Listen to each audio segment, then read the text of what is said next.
Eu falo assim que não vou ser corrido que nem o Toninho, que o Chalupe, né? Que foi assim, tudo rápido.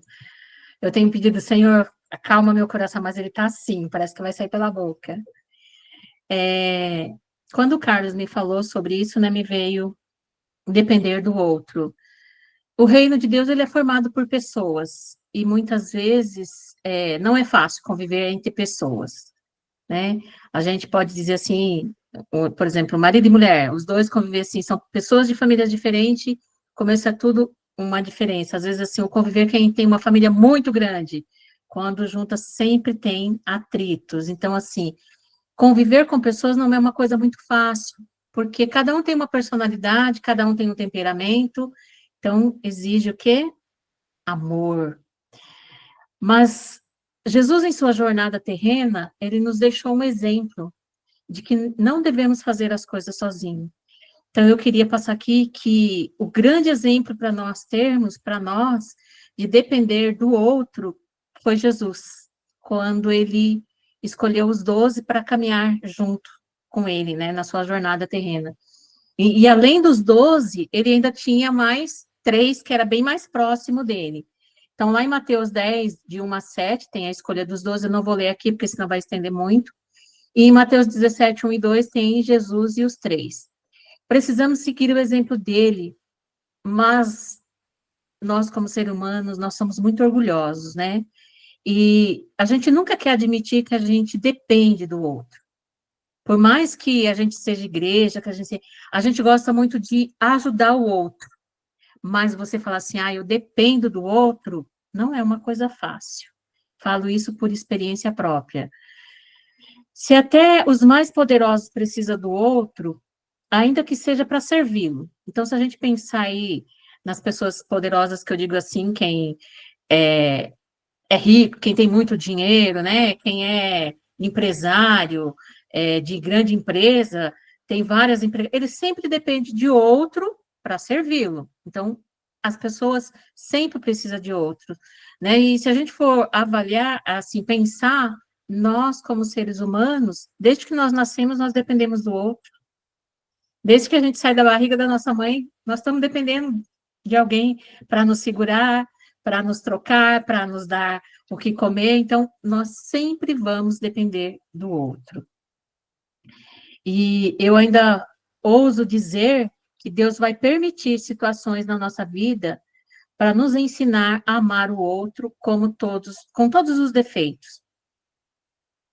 Nós vamos nos magoar, muitas vezes, né? Para aprendermos a perdoar. E nesse caso, temos que vigiar, porque às vezes somos nós que magoamos. Então, nós temos que vigiar por quê? Nós somos magoados, mas muitas vezes nós somos a pessoa que magoa o outro. Então, é onde nós precisamos vigiar. Ah, e aí, precisamos ser a pessoa que pede perdão. Vamos ficar doentes para vermos a nossa fragilidade e impotência e que precisamos da ajuda do outro para cuidar de nós, seja nos levando ao médico, nos fazendo uma visita, nos dando um remédio e da oração da igreja. Então, quando nós estamos enfermos e nós pedimos assim para os irmãos, orem por mim, né? Orem por tal situação, é o depender do outro. E tem uma grande diferença uma ação da igreja quando ela ora, né, em conjunto. Em Lucas 5, de 18 a 20, está também essa passagem em Marcos 2, 4 e 5, o paralítico ele precisou de amigos para levá-lo até Jesus, quando ele desce lá pelo telhado. Então, e assim como o exemplo de Jesus, que possamos ter irmãos e amigos para compartilhar nossos problemas, nossas lutas, nossos conflitos, nossas alegrias e conquistas. Que cada um de nós possamos ter alguém com quem possamos, em quem nós podemos confiar e buscar conselhos em qualquer decisão. E não importa que você já tenha uma idade, já tenha uma experiência de vida. Muitas vezes alguma decisão na sua vida, você precisa buscar conselho de alguém. Nessa vida, sempre vamos depender de Deus e dos irmãos, na fé, dos irmãos na fé, para permanecermos no caminho de Cristo. E quando temos uma, duas ou mais pessoas em quem confiamos, não quer dizer que não vamos nos decepcionar com ela, que não vamos nos chatear. Faz parte do nosso crescimento e amadurecimento como ser humano. Por isso, Jesus disse que devemos perdoar sempre, né? Lá em Mateus 6,14, Colossenses 3, 13 e 14, Mateus 18, 21 e 22. Então, é o perdoar não só uma vez, mas 70 vezes 7. Então, que Deus possa nos abençoar e assim, nos ensinar, porque, assim, a depender do outro.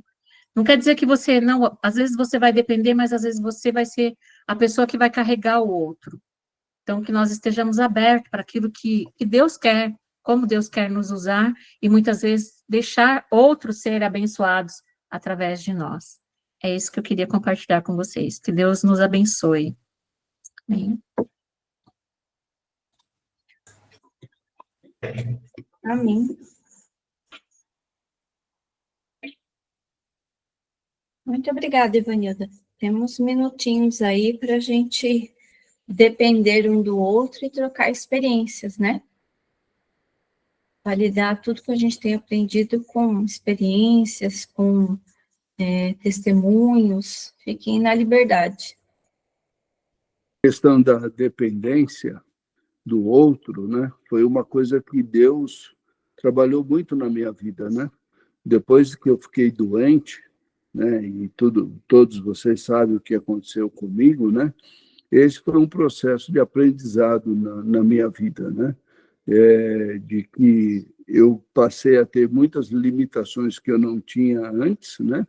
E a depender, né? E eu acredito assim que isso foi um ensinamento para mim e foi um ensinamento para as pessoas que estão ao meu derredor, né? E é interessante você pensar que a dependência, no meu caso, foi em todos os sentidos, né? Eu dependi de pessoas para cuidar de mim, eu dependi de pessoas para me ajudar financeiramente, eu dependi de pessoas para me aconselhar no que eu deveria fazer na minha nova situação.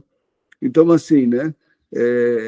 Foram várias áreas da minha vida que eu passei a depender das pessoas e dependo até hoje, né? Porque às vezes a gente vai fazer alguma coisa hoje e precisa se lembrar da nossa condição, né? Da nossa como resolver determinadas coisas. E para mim isso não é assim um sentimento de frustração. Eu não sinto frustração em depender dos outros, sabe? Eu sinto graça de Deus na minha vida e na vida do outro, né? Então eu entendo, né, que é uma oportunidade de Deus manifestar a sua graça, né, no meu coração para receber e no coração do outro irmão para dar para mim. Então, é uma manifestação da graça de Deus numa determinada situação, né? Não sei se todos sabem, mas todos os dias eu preciso fazer uma espécie de curativo na minha barriga, né? Então, todo dia a Rosa vai, né? Eu deito na cama e ela faz esse curativo na minha vida, né? Então, assim, é um momento diário de dependência da minha esposa, né? E assim, eu sei que ela é abençoada com isso e eu também sou abençoado, né? E tem um detalhe que eu vou contar para vocês, né? Às vezes, como todo casal, a gente está meio assim, né, no dia, né? Uma resposta meio atravessada, né? Mas naquele momento, né, é a hora que a gente se ajusta, né? Porque aquela resposta atravessada ficou para trás, né? Porque é um momento de dependência. Deus nos abençoe. Eu gostaria de falar uma coisa sobre um outro ponto que você levantou, Ivanilda. A questão de, às vezes, nós magoamos as pessoas e termos a coragem e a sinceridade de pedir perdão. Eu vou além disso. Às vezes, nós conversamos, falamos ou interferimos no assunto de alguém e nós temos razão. Pode ser que a nossa opinião seja certa, mas o que Deus tem mostrado para mim é que nem sempre o certo é o ideal para a hora. Ou seja, se aquilo que eu julgo, que eu tenho um nível de justiça, né? Mas aquilo ofende a pessoa, magoa, eu tenho que parar, pensar e pedir perdão e não falar, né? Então, vai desde uma... Não estou falando aqui de juízo de valores, né? Não estou falando aqui de pecado. Estou falando, pode ser um casal, pode ser relacionamento de amigos, pode ser pai e filho e pai.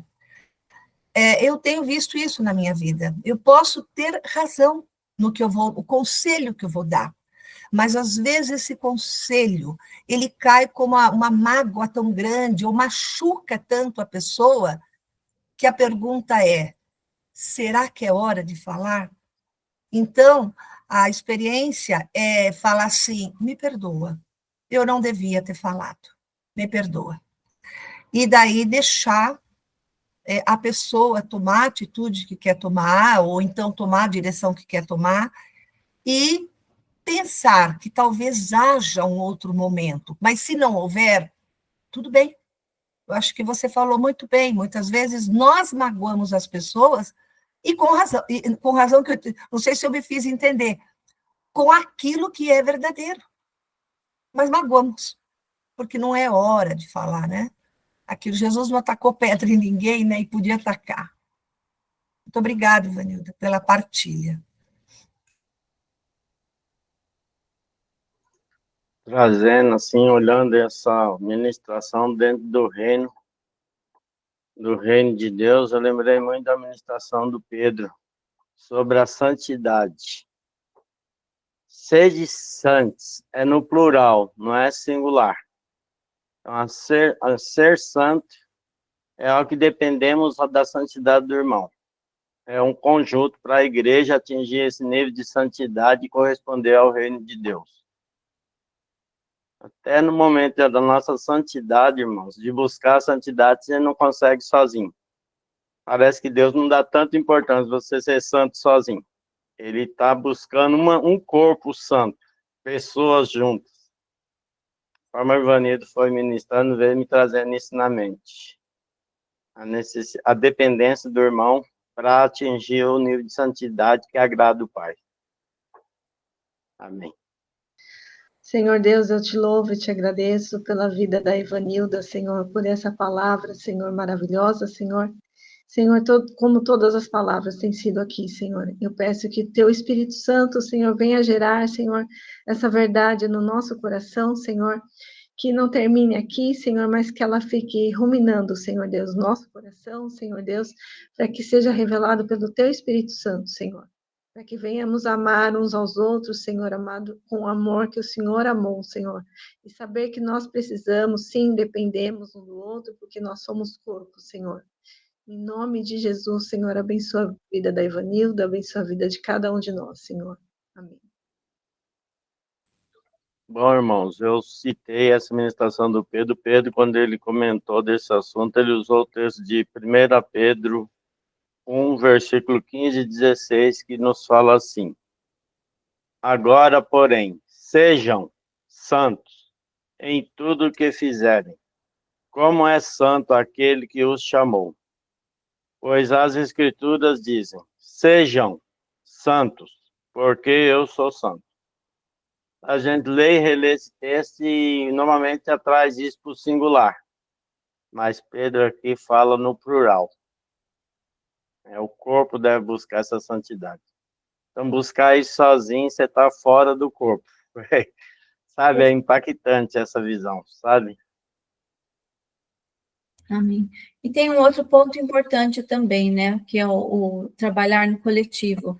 Se nós temos um grupo, de 10 pessoas, e a sua opinião foi contrária daquela que foi escolhida, decidida pela maioria, cabe a nós se dobrar, ser humilde e apoiar e ajudar naquilo, né? Não fazer, não depor contra, não oferecer resistência, ou mesmo ficar numa posição passiva de não ajudar, né? Então, essa questão de depender um dos outros também passa por isso. Às vezes, o que eu sinto, o que eu penso, o que eu desejo, Pode ser a minha verdade, mas não a verdade da maioria. E aí eu preciso, neste momento, recuar e me juntar ao corpo, me juntar à maioria e seguir adiante, entendeu? E, felizmente, com a liberdade de orar, né? Senhor, olha, muda, se eu estiver equivocada, esclarece. A gente tem essa liberdade, né? Mas nunca dividir, nunca brigar, né? Nenhum assunto, nenhum tema deveria permitir que haja brechas no corpo. Nenhum assunto é tão importante que vale a pena dividir o corpo. Não é. Temos que buscar a resposta em Deus mesmo. Isso que você colocou, Elaine, é uma coisa assim que é uma busca constante, né? De nós sermos assim, né? De que sejamos pessoas que, a partir do momento, né, que estamos no corpo, a gente vá nessa pegada, nesse propósito, né? Eu estava lembrando que, às vezes, quando a coisa dá certo, tudo bem, né? Às vezes, quando não dá certo, que pode ser que não dê, aí a pessoa, é a hora que a gente corre o risco de ficar na divisão. Claro que a gente sempre tem que analisar, mas nunca voltar para a ideia da divisão, né? Que é o que você estava colocando, né? De que tá vendo? Eu não queria fazer mesmo, né? Mas aí deu errado, né? Então a gente, vamos dizer assim, né? Acertamos juntos, né? E se porventura errarmos juntos, né? Que nós venhamos nos reconciliar juntos, né? E nunca divididos, né?